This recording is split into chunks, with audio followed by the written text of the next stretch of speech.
Today is Tuesday, July 2nd. This is Noreen Johnson, and here are the good news headlines of the day.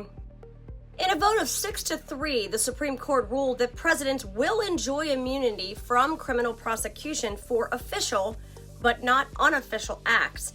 This decision is expected to delay former President Donald Trump's trial in the federal election case in Washington.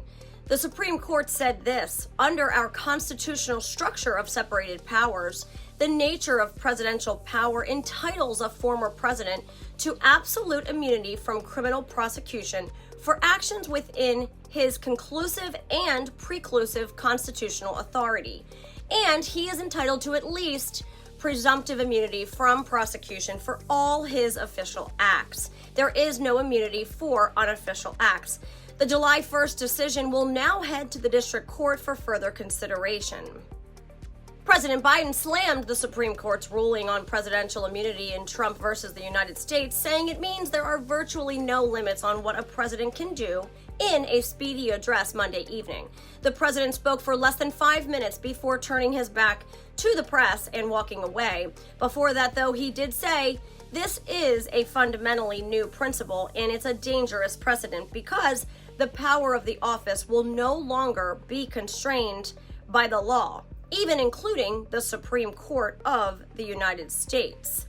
Biden continued his address saying that the American people must decide whether Donald Trump's assault on democracy on January 6th makes him unfit for public office and the highest office in the land. Biden wrapped up his speech and dodged questions from reporters as he left abruptly, and he was also questioned on whether or not he will drop out of the 2024 presidential race. In other news, Steve Bannon reported Monday to a federal prison in Connecticut to begin a 4-month sentence for a contempt of Congress conviction. Bannon was sentenced in 2022, but his start date was pushed back as he appealed the conviction, arguing that he was following advice of counsel when he defied subpoenas from a U.S. House of Representatives committee. A judge recently ordered him to report to prison on July 1st, and attempts to overturn the order were rejected by an appeals court and the U.S. Supreme Court. Bannon said this: "I'm proud of going to prison today. If this is what it takes to stand up to tyranny, I'm proud to do it."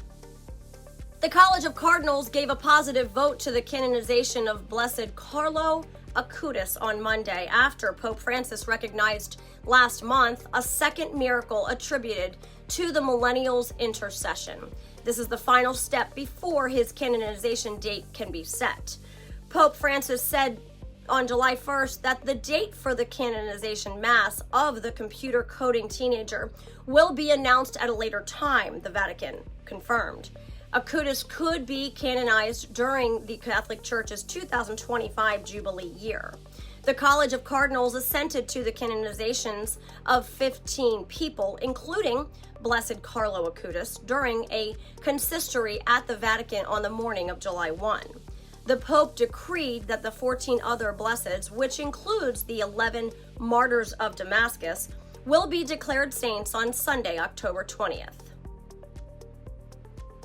And lastly, today celebrates the life and work of St. Otto of Bamberg, the Bishop of Bamberg, an indefatigable evangelizer and the apostle of the Pomeranians. He founded new monasteries, reformed existing ones, built schools and churches, and completed the construction of the cathedral.